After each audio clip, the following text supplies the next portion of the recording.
Yep. So, I really need a new computer. I don't know what's going on with this, but it's probably time for me to get a new computer. I just recorded something, and for whatever reason, it decided it did not want to save, even though I saw it. It said 25 minutes, and I closed it. And it was like, yeah, no, we're not saving this video, so now I have to do it over again. So, I'm just gonna get into it. It's a lucha lucha, Matthew Brownlee. That's me. Handy dandy notebook thing. That's this, and I'm gonna talk about my top five SmackDown things. SmackDown only had three matches, but they had a Gauntlet match that had multiple matches. So I'm just gonna throw those in there with these. So of course we talk about what made it in the top five, and then we talk about right now in the not top five what did not make it. So we're gonna talk about what did not make it and what else just happened during the show. They had a funny thing with actually a couple funny things. Bianca Belair with Bailey. Bianca was saying that she was going into the Royal Rumble. Bailey said, "Hey, that's cool. You was in the Rumble last year, right? Yeah. How many people how many people you eliminate?" And she was like, "Eight. Ooh, eight. That's good. That's cool. Cool. Cool. Cool." It was like, "Yeah, I would have been in the Rumble, but I SmackDown Women's Champion. I was defending that. Yeah, successfully, by the way.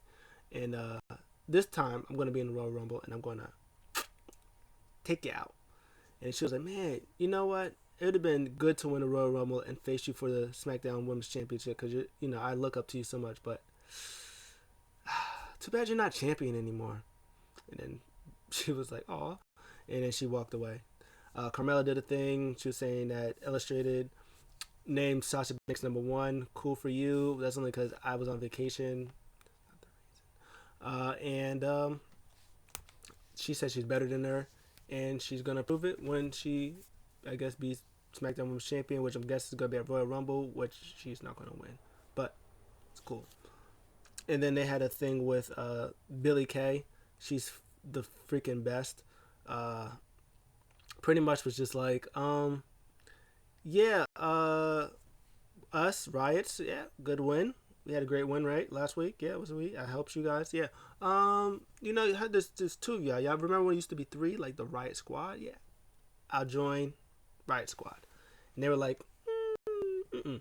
And then she started crying. She was like, it's like, but 2021 was supposed to be a good year, better than 2020, and it just isn't. You don't want me. Tamina don't want me. Nazari don't want me. Nobody want me.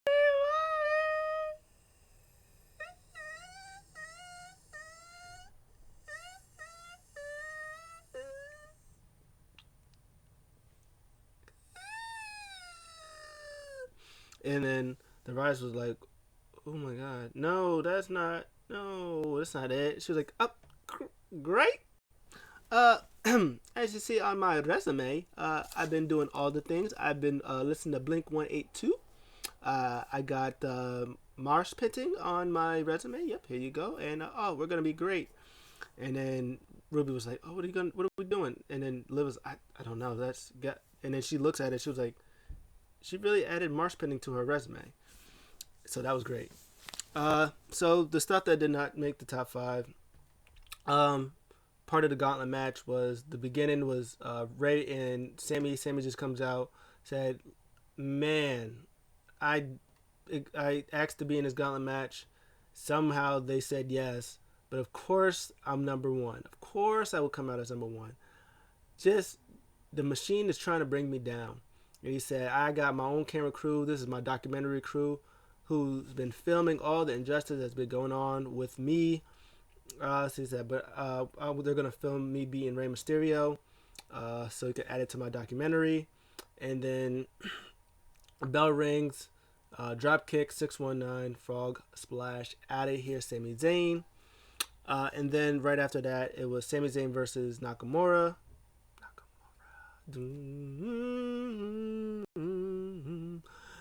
So that match was, I mean, it was a good match. It was out here. Um, Nakamura showed some New Japan stuff tonight. He showed him some. He was Nakamura of old. Ray goes for like a frog splash.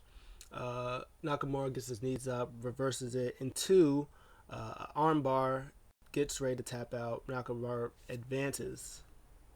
Number 5. Big E versus Apollo Crews for an Intercontinental Championship. I thought this was really good. Really, really good. Yeah, I liked it. I think that they did well. They did well what they worked on. I liked Apollo's aggressiveness. He was out here dishing German suplexes to Big E, who was a big man. Just German suplexing him like he's nobody. This German, you get German suplex, and then you get another one, and then you get another one. And then they like both got pinned, like a double pin. Apollo thinks he won. He was like, "Yes, I'm the best. I win, the champion." And then the ref is like, "No, dude. Both your shoulders were pinned. Like it's a draw. Big E still." He was like, "No, but I pinned him. I win." But and then Big E was like, "Hey, good effort."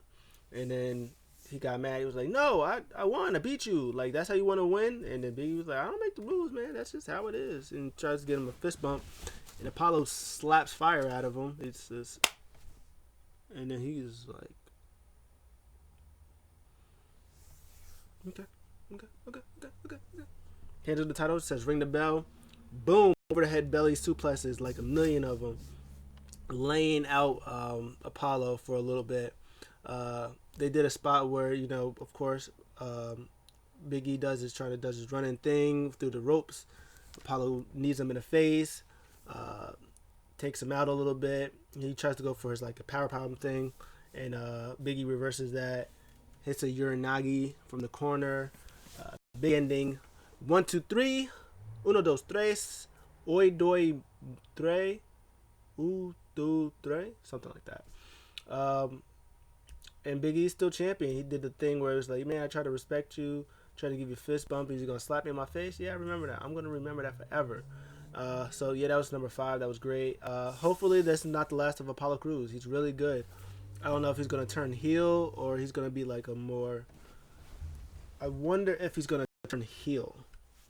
I mean, I know that's like the thing for everything, just turn everybody heel. But like a heel Apollo, maybe he joined himself like a little heel stable or something. Like some people like maybe joins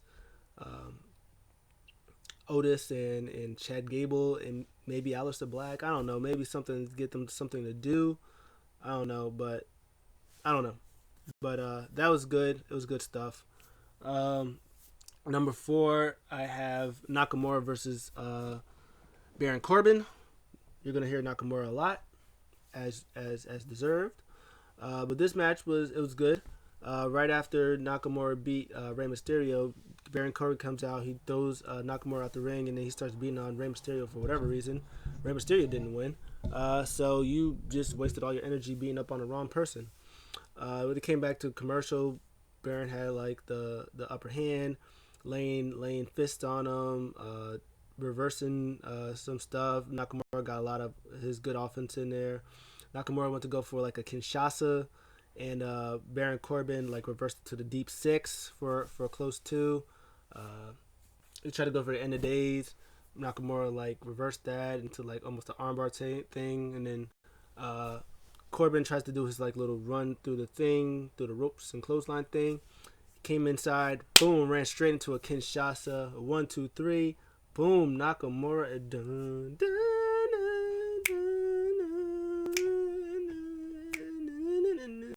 advances. Fantastic.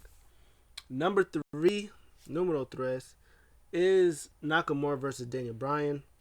This was if they would have just gave me this one-on-one, yes, just give me this one-on-one. I'll take all of that. They looked at each other like, yeah, we're gonna kill this, and they killed that. Daniel Bryan was very much the aggressor, very much like he was out here. I don't want to say healing it up, but it was like that. Daniel Bryan was like that. Like if you watched, if you remember, like when SmackDown, when NXT took over SmackDown, when they did the whole Saudi Arabia thing, and they got stuck because of the guy from Saudi Arabia, Chief Man. He's a bad man.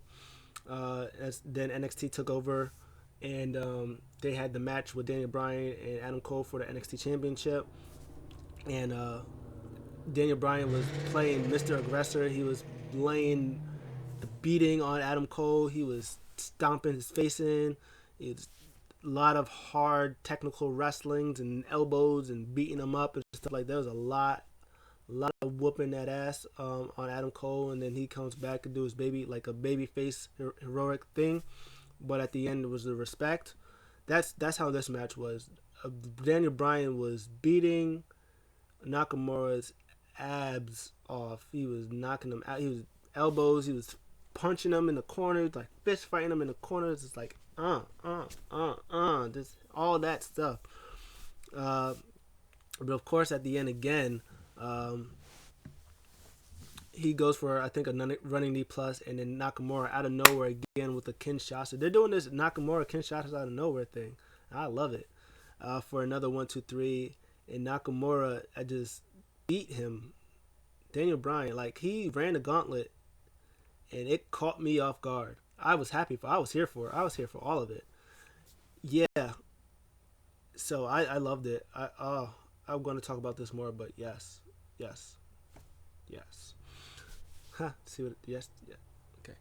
Number 2 is Street Profits versus Rudolph Dirty Dogs, whatever, for the Smackdown Tag Team Championships. This match was very, very good, fantastic, start to finish. The story was last week, Rudolph beat up Ford's his knee leg thing. In this match, they kept going after the knee. I'm glad they won, because if they would have lost, it would have been like, so you did all that sneak attacking, and then you come back and you still lose. But they didn't. They win. They was beating him up. They was tearing up that leg, chop blocks to the leg, knee drops to the leg, taking him out. And then when he finally got to tagging Dawkins was all by himself because he didn't want to get Ford in, because Ford's knees all beat up. And so they was beating up on Angelo Dawkins. They was tearing him up, double teaming him up. And then Dawkins was about to get the tag into Ford, and then Rude got in. He was like, no, he did that spot. And then Ford was like, elbow to face. And then he got some of his solo cup. He was like, yeah. He was like, yeah. And then he turned into the Ultimate Warrior. He tagged in. He boom, clothesline, boom. Jumps that he did earlier and hurt his leg, but he did it again. He's like, I'm good. And he went in there, tried to pin him, wasn't working. Fisherman Busters, and then went back to the leg, took out Dawkins, and then I think Ziggler went to super kick him, but he hit his own super kick for a close 2. And then, he did a thing. This spot was great. He went to do a thing for, I think he went to go for his Fog Splash, and then Rude got out in the way, and then he hit and then Dolph Ziggler hit his top rope, jumped off, hit his X Factor face buster thing. That was fire. He did that. That was a 2. And then Robert Roode came in there, Fisherman Buster 2, tagged back into Dolph Ziggler, hit something. I don't remember what. It was maybe a zigzag. I don't know. He hit something for another. Oh no, he tried to do something, but he rolled him up. He did a reverse roll for another 2, and he tags him back in. And then they hit a spine buster zigzag clean double team finisher for the 1-2-3, and Dolph Ziggler and Robert Roode are your new tag team champions. They went to celebrate. Dawkins went to comfort him, and then they went back in the ring, took them both out. Game over. Yeah, I just hope that there's more tag teams for SmackDown, because they're very good. Street Profits is probably, I like the Street Profits has been dominant for the year, from the beginning of the year when they're Raw tag team champions up to this point as SmackDown championship champions. They've been undefeated. They've been unstoppable, and as the same storyline like I said before with the New Day.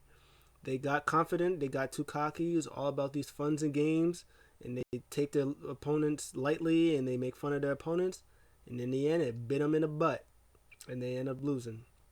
So, that's the story. And now they have to get more serious. They have to be. I don't know about like. I mean, the New Day is New Day. They've been tag team champions for 10. You know, they've been 10-time tag team champions or 11, whatever it is. So they've been. So they know. You know, they can probably be the same and like they'll be okay.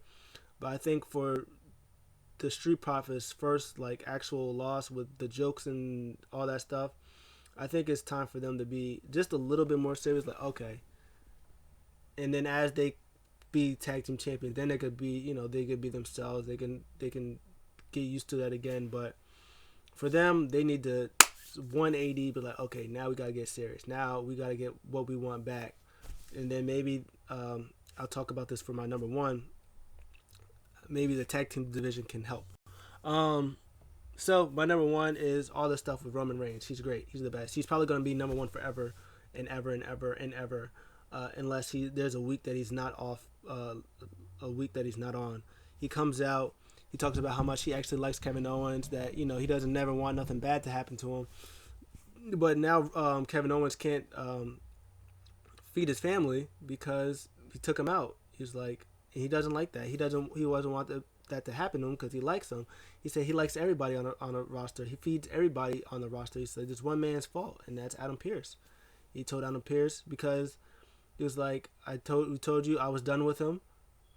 I said I was done with him, but no, you wanted to be because he's your friend. Just because he's your friend, you wanted to give him this match. If he was a real friend, you wouldn't do that. You wouldn't have gave him this match if he was a real friend.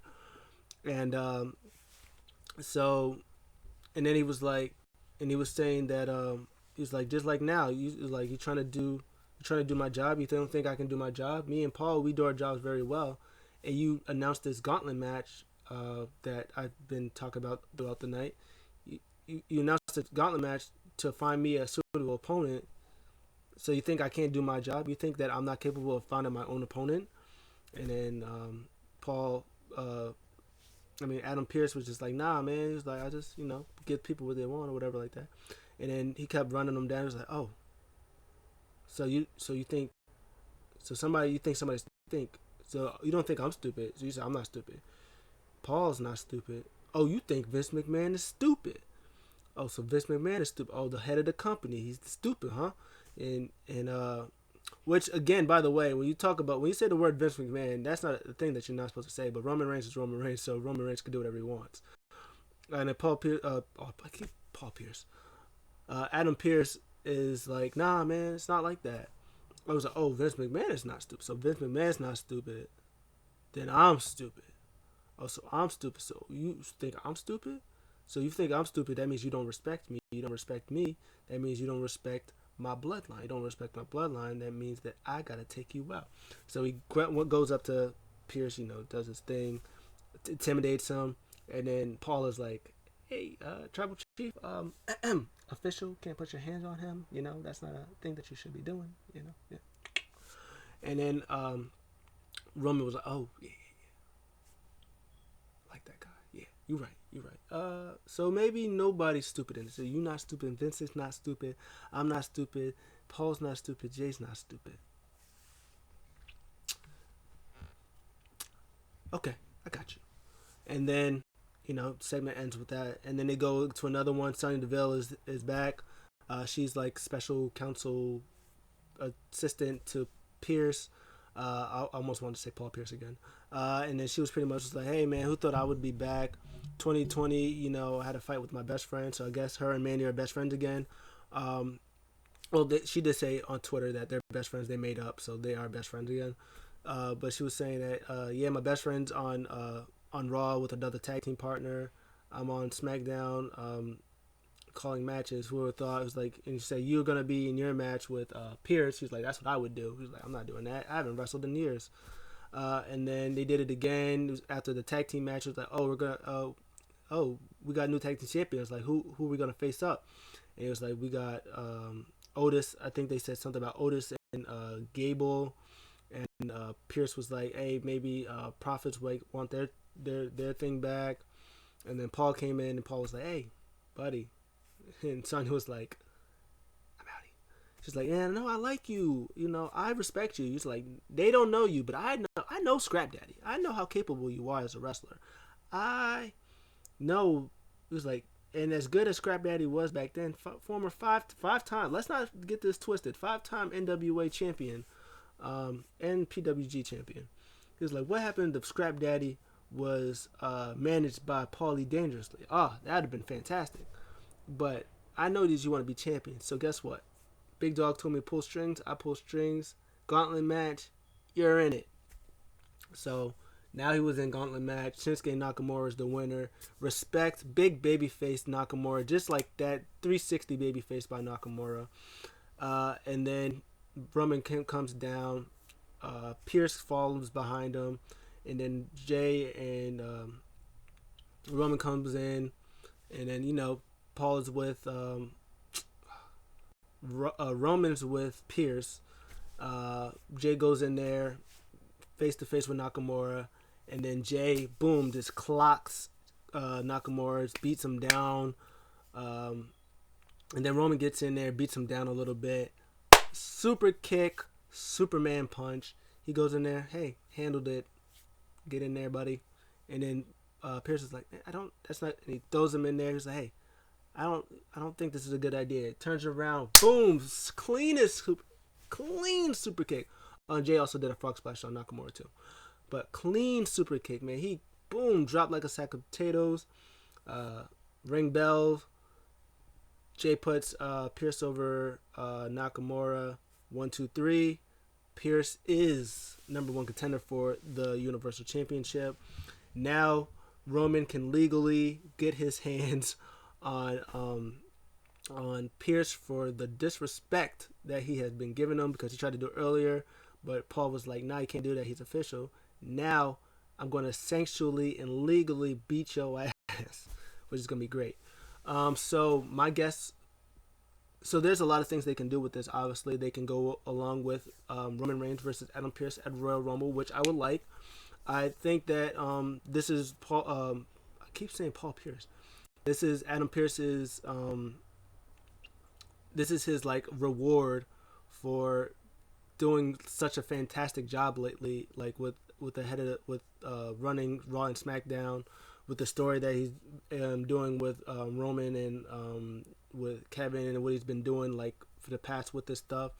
So I think this is his reward, whether he gets it at the Royal Rumble or if he gets it like on a SmackDown, letting Pearce challenge for the WWE Championship, or for a championship, that he can go, he can have this one match, he could be happy. And I would think that maybe that he would be like, it would be like on a SmackDown. Maybe Pearce is like, nah, I'm official, I can't be doing this, so I'm going to have somebody else do it. And then Roman's like, okay, well then maybe you want to have your championship match tonight. So maybe that would be the main event of next week. Maybe Nakamura and Jay has his match, their match, and then maybe maybe the Usos come out, and or like double Uso, he comes back, returns, takes out Nakamura, and then the big Bloodline family, they're back together. And then maybe later on that night, maybe Nakamura was supposed to be his pick, but now he took him out. And then they have their match. Roman wins. He tears him up. And then Kevin Owens comes back. And then it's Kevin Owens at Roman at the Royal Rumble. And then maybe after the Rumble, Nakamura comes back, and he gets in there. Maybe he brings in Cesaro. Cesaro's now babyface. He takes them out now. Cesaro, and maybe it's like a big thing like that. Maybe he gets his opportunity at Summer, or almost at SummerSlam. Maybe he gets it at Fastlane. I think Fastlane is the next one. Maybe there's a way that he gets close, but again cheats to win. And then maybe Adam Pearce comes back and is like, hey, you know what? You got me, but now I'm about to make this match. And he makes Roman defend the title inside Elimination Chamber against maybe Nakamura.